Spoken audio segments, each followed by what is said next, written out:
Neste momento, vamos estudar a Santa Palavra de Deus, a Bíblia e o Espírito de Profecia. E vamos falar hoje uma mensagem muito boa que traz esperança para o cristão. Isso está no Evangelho de São Mateus, no capítulo 7 de São Mateus, que nos diz assim, capítulo 7, versículos 13 em diante: Entrai pela porta estreita, porque larga é a porta e espaçoso o caminho que conduz à perdição, e muitos são os que entram por ela. E porque estreita é a porta e apertado o caminho que leva à vida, e poucos há que a encontrem. Na leitura desses dois textos aqui, podemos ter uma noção perfeita do caminho que leva à vida e do caminho que leva à morte. O caminho que leva à vida é estreito, a porta é apertada, são poucas pessoas. O caminho largo que leva à destruição, a porta é larga, de fácil entrada, e muitas pessoas entram por este caminho. Versículos 15 em diante diz: Acautelai-vos, porém, dos falsos profetas que vêm até vós, vestidos como ovelhas, mas interiormente são lobos devoradores. E como conhecer esses falsos profetas? A Escritura Sagrada nos dá um esclarecimento. Por seus frutos os conhecereis. Porventura colhem-se uva dos espinheiros, ou figo dos abrolhos? Assim toda árvore boa produz bons frutos, e toda árvore má produz frutos maus. Não pode a árvore boa dar maus frutos, nem a árvore má dar bons frutos. Toda árvore que não dá bom fruto, corta-se e lança-se no fogo. Portanto, pelos seus frutos os conhecereis. É interessante, nesse caminho estreito, como conhecer pessoas que estão viajando por esse caminho estreito. Se os seus pés estão volvendo na estrada larga, estão andando na estrada larga, é claro que não estão no caminho estreito. E aqueles que estão no caminho estreito têm uma distinção perfeita daqueles que viajam pela estrada larga. Ainda diz no versículos 22, muitos me dirão naquele dia, o 21, vou ler primeiro: Nem todo que me diz Senhor, Senhor entrará no reino do céu, mas aquele que faz a vontade do meu Pai que está no céu. Muita gente diz: é a minha igreja, é a igreja verdadeira. Esse é o caminho verdadeiro. Mas a Escritura diz: nem todos aqueles que dizem Senhor, Senhor entrará no reino do céu. Muitos me dirão naquele dia: Senhor, Senhor, não profetizamos nós em Teu nome? Em Teu nome não expulsamos demônio, em Teu nome não fizemos muitas maravilhas? E então lhes direi abertamente: nunca vos conheci. Apartai-vos de mim, vós que praticais a iniquidade. Muitas pessoas professam estar viajando no caminho de Deus. Dizem que estão na igreja de Deus. No entanto, seus pés estão volvendo naturalmente no caminho largo, na estrada que termina na destruição. E o versículos 24, terminando aqui essa parte, nos diz assim: Todo aquele, pois, que escuta estas minhas palavras e as pratica, assemelhá-lo-ei a um homem prudente que edificou a sua casa sobre a rocha. Não é ser cristão, não é simplesmente dizer que é um cristão. Deve ouvir as palavras, escutar as palavras e praticar. Aquele que isto faz é denominado um homem prudente que construiu sua casa sobre a rocha. Essa é a parte maravilhosa. E na parte do Espírito de Profecia, no livro chamado Maior Discurso de Cristo, nos diz assim: Nos dias de Cristo, o povo da Palestina vivia em cidades muradas, situadas na maioria dos casos sobre colinas e montes. As portas, que se cerravam ao pôr do sol, eram alcançadas por meio de caminhos íngremes e pedregosos. E o caminhante, que se dirigia para casa ao fim do dia, tinha muitas vezes de o percorrer em ansiosa pressa, galgando a penosa subida, a fim de chegar à porta antes do cair da noite. O retardatário ficava de fora. Por que eles tinham pressa de chegar antes do cair da noite? Porque o retardatário ficava de fora. O estreito e ascendente caminho que conduzira ao lar e ao descanso forneceu Jesus uma impressiva imagem do caminho cristão. A vereda que vos tenho proposto, disse ele, é estreita. A porta é de difícil entrada, pois a regra áurea exclui todo o orgulho e interesse egoísta. Há, na verdade, uma estrada mais larga, mas seu fim é a destruição. Se quereis galgar o trilho da vida espiritual, deveis ascender continuamente, pois sua direção é para cima. Precisais marchar com os poucos. A multidão preferirá o caminho descendente. Sempre nessa estrada estreita, devemos acostumar-nos a marchar com os poucos. Sempre a multidão preferirá o caminho largo, descendente, o caminho que conduz à destruição. E nós devemos caminhar com os poucos. Na estrada que conduz à morte, pode caminhar a raça inteira, com toda a sua mundanidade, todo o seu egoísmo, orgulho, desonestidade e aviltamento moral. Há espaço para as opiniões e doutrinas de todo homem, margem para seguir suas inclinações, para fazer seja o que for que lhe ditar o amor próprio. A fim de andar pela estrada que leva à destruição, não é necessário procurar o caminho, pois larga é a porta e espaçoso o caminho, e os pés se volvem naturalmente para a estrada que termina na morte. Interessante, na estrada que conduz à morte, na estrada larga, há espaço para as opiniões e doutrina de todo homem. Todas as doutrinas e as opiniões humanas, há espaço para tudo isso. E os pés se volvem naturalmente nessa estrada que termina na morte.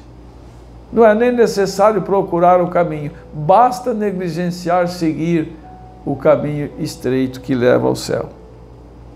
O caminho da vida, porém, é apertado e estreita é a porta. Se vos apegais a qualquer pecado que vos rodeia, achareis o caminho demasiado estreito para poderes entrar. Vossos próprios caminhos, vossa própria vontade, vossos maus hábitos e práticas devem ser abandonados, se quiserdes prosseguir no caminho do Senhor. Aquele que quer servir a Cristo não pode acompanhar as opiniões do mundo ou satisfazer-lhes as normas. Sabe, irmãos, por que é que muitas pessoas não escolhem andar no caminho estreito? Por quê? Tem os seus desejos carnais. É uma vestimenta mundana, é o desejo de seguir as coisas do mundo. Tem o seu coração dividido. E por isso, não desejam, não querem, porque acham que a igreja, a religião, vai tirar as suas oportunidades e os seus desejos. A vereda do céu é demasiado estreita para as riquezas e as opiniões ou as posições nela se desfilarem. Demasiado estreita para a ostentação de egocêntricas ambições. Íngreme e acidentada demais para a escalada pelos amantes da comodidade. Labuta, paciência, sacrifício, vitupério, pobreza e contradição dos pecadores contra si, eis a porção de Cristo. E o mesmo deve ser nosso quinhão, se queremos entrar um dia no paraíso de Deus. Sabe qual é a coisa mais difícil? Crucificar o eu. Eu não gosto, eu não quero fazer. Paulo não disse isso. Paulo disse, eu não vivo mais. Cristo vive em mim agora. Ele deixou que a vontade de Cristo imperasse em seu ser. Agora é Jesus que vai fazer as escolhas para mim. Vou deixar que a vontade dele se cumpra em mim. Todavia não concluais que a vereda ascendente seja a penosa, e a que vai em declive seja a cômoda. Por toda a estrada que conduz à morte, há dores e penalidades, há aflições e desapontamentos, há advertências a não prosseguir. A advertência, olha, o caminho é perigoso. É melhor você não prosseguir. O amor de Deus tornou penoso os descuidosos e obstinados, se destruírem a si mesmos. Verdade é que a estrada de Satanás é arranjada de molde a parecer atraente, mas é tudo uma ilusão. Há no caminho do mal acerbos remorsos e corrosivos cuidados. Como é a estrada que conduz à morte? A estrada que o inimigo preparou para que as pessoas andassem? Ela é arranjada de molde a parecer atraente, mas tudo isso é uma ilusão. Nós vemos muitos artistas, muitas pessoas que alegram corações de outras pessoas e, no entanto, muitos estão se suicidando de depressão. Por quê? Estão infiltrados em alguma coisa que não satisfaz os anseios da alma. Esse é o problema.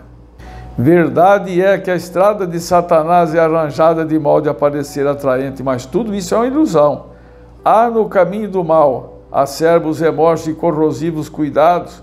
Podemos julgar aprazível seguir o orgulho e a ambição mundana. O fim disto, porém, é aflição e dor. Os planos egoístas talvez apresentem lisonjeiras perspectivas e acenem com a esperança de gozo. Mas verificaremos que nossa felicidade é envenenada e nossa vida amargurada pelas esperanças que se concentram no próprio eu.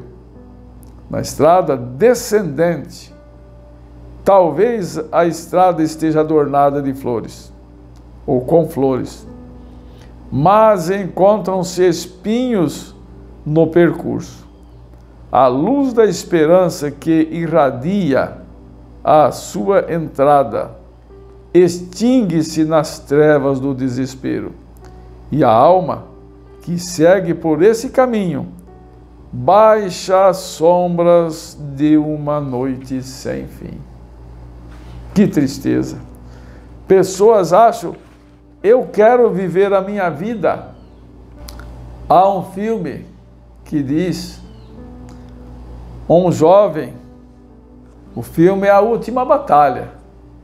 Um jovem, quando o personagem anjo pergunta, por que você escolheu esse caminho?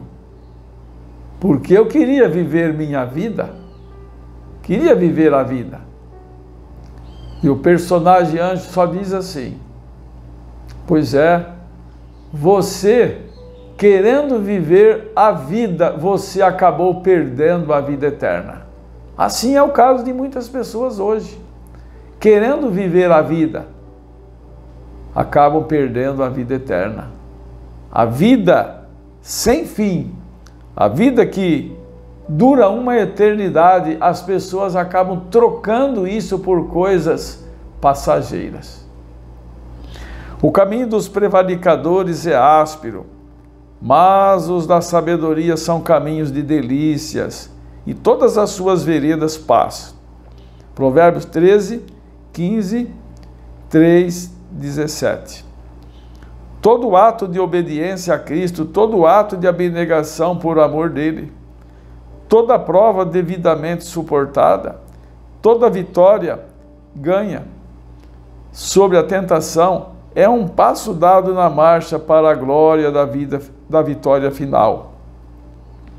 Se tomamos a Cristo como nosso guia, Ele nos conduzirá a salvo. A única segurança é tomar a Cristo como guia. Ele diz: não temas que eu estou contigo, eu te esforço, eu te ajudo, eu te tomo pela tua mão direita e te digo: não temas que eu te ajudo. Se tomarmos a Cristo como nosso guia, a única segurança, Ele nos conduzirá a salvo. O maior dos pecadores não precisa errar o caminho. Nenhum trêmulo investigador precisa deixar de andar na pura e santa luz. Embora seja o caminho tão estreito, tão santo, que nele não se tolera pecado algum. Foi, todavia, garantido acesso a todos, e nenhuma duvidosa e tremente alma necessita dizer: Deus não cuida de mim, porque Ele está sempre. Eles: não temas que eu estou contigo, meu filho, não temas que eu te ajudo. A estrada pode ser áspera e a subida escarpada. Pode haver precipícios à direita e à esquerda. Talvez tenhamos de suportar fadiga em nossa jornada. Quando cansados, quando ansiando repouso, poderemos ter de labutar ainda. Talvez tenhamos de combater quando já desfalecidos, quando desanimados, precisamos ter ainda esperança. Mas com Cristo como guia, não deixaremos de alcançar o desejado porto afinal. A única esperança é Jesus. A única esperança é Jesus. Nós sabemos que, por que nossa esperança é Jesus? Porque Ele venceu, tornando possível ao homem vencer. Quando o Senhor Jesus diz: Pai, nas tuas mãos entrego o meu espírito. E Ele completou: está consumado. O plano da redenção foi consumado. E a Bíblia Sagrada nos diz ainda: esta é a vitória que vence o mundo, a nossa fé. O próprio Cristo trilhou o rude caminho através de nós, antes de nós, e suavizou-o para os nossos pés. Em todo o íngreme trilho que ascende em direção à vida eterna, encontram-se nascentes de alegria que, para refrigerar o cansado. Os que andam pelo caminho da sabedoria são mesmo, quando atribulados, eminentemente jubilosos, pois aquele a quem sua alma ama caminha invisível ao seu lado. Que bom! Lendo isso aqui no Espírito de Profecia, eu me recordo dos 2 discípulos de Emaús caminhando decepcionados de Jerusalém para Emaús, um caminho que é mais ou menos 12 quilômetros de distância. Quando, de súbito, alguém aparece e começa a caminhar ao lado deles. E, ouvindo a conversa, esse peregrino toma a palavra e começa a dizer: mas não disse o profeta que convinha que ele morresse e ao terceiro dia ressuscitasse? E hoje já é o terceiro dia. Então, nós vemos como importante aquele a quem sua alma ama, caminha invisível ao seu lado. Poderiam os dois discípulos de Emaús saber quem era esse peregrino? Só ficaram sabendo quando chegaram em Emaús. Convidaram o peregrino para que fosse à sua casa. Daqui a pouco, na hora da oração, descobriram que o peregrino era o próprio Jesus ressuscitado, vitorioso. A cada passo ascendente, a cada passo na subida, percebe mais distintamente o contato de sua mão. A cada passo mais fulgentes, raios de glória vindos do invisível lhes incidem na estrada, e seus hinos de louvor alcançando sempre mais elevada nota, e levam-se para unir-se aos cânticos dos anjos perante o trono. A vereda dos justos é como a luz da aurora que vai brilhando mais e mais até ser dia perfeito. Este é o caminho dos justos. Não desistir. O cristão deve fazer como as águias. Quando vem a tempestade, a águia luta, entra em meio àquelas nuvens fortes e enfrenta a tempestade. E quando atravessa o temporal, ela canta. É como cantando um hino de vitória. Eu consegui. Assim deve ser o cristão. Em meio às tempestades da vida, deve enfrentar as batalhas, porque é assim que cada dia enfrentando que possa vencer. E o retardado caminhante, apressando-se para chegar à porta da cidade ao pôr do sol, não se podia desviar por qualquer atração do caminho. Todo o seu pensamento se concentrava no único desígnio: entrar pela porta. A mesma intensidade de propósito, disse Jesus, exige-se na vida cristã. Tenho desvendado perante vós a glória do caráter, que é a verdadeira glória do meu reino. Ele não vos oferece nenhuma perspectiva de domínio terrestre, é todavia merecedora de vosso supremo desejo e esforço. Não vos chamo a combater pela supremacia do grande império do mundo, mas não deveis concluir daí que não haja batalha a ser travada, sem vitória a ganhar. Peço-vos que vos esforceis, que vos angustieis por entrar em meu reino espiritual. Assim como os atletas lutam, fazem tudo à procura de um prêmio. O prêmio é um prêmio aqui da terra, um prêmio passageiro. Nós devemos lutar por uma coroa imperecível.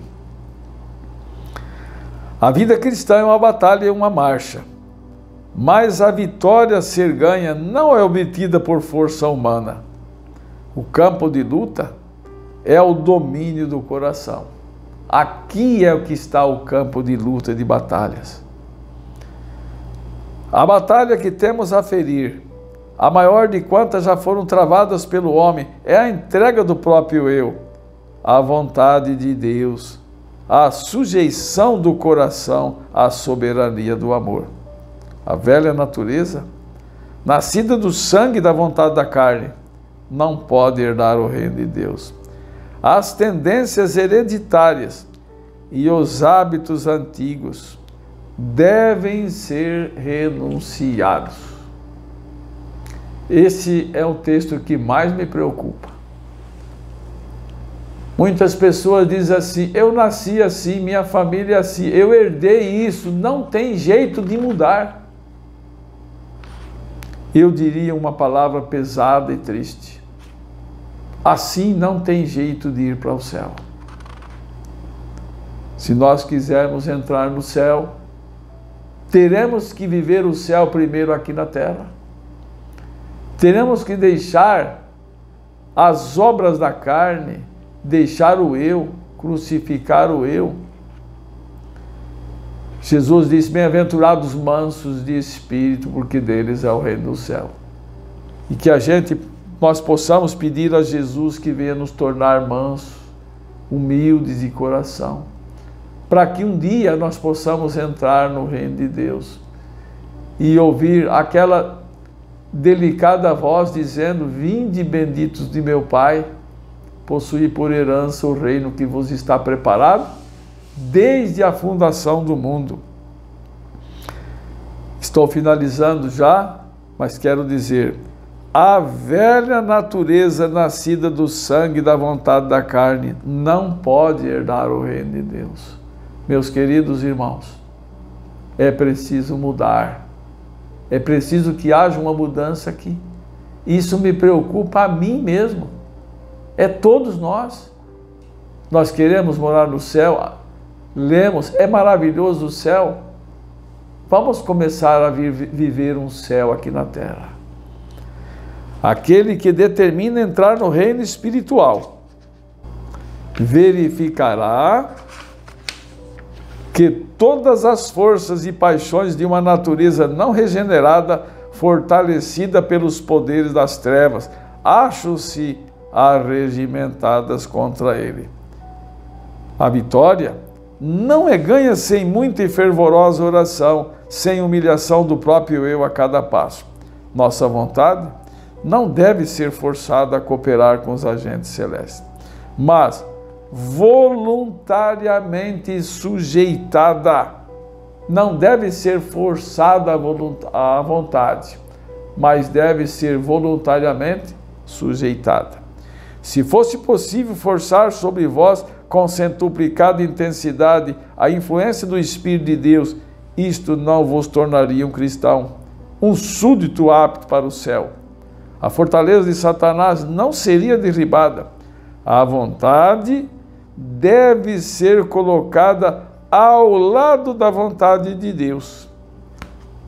Somente assim, um dia nós conseguiremos ouvir de Jesus: bem está, servo bom e fiel, entra no gozo de teu Senhor.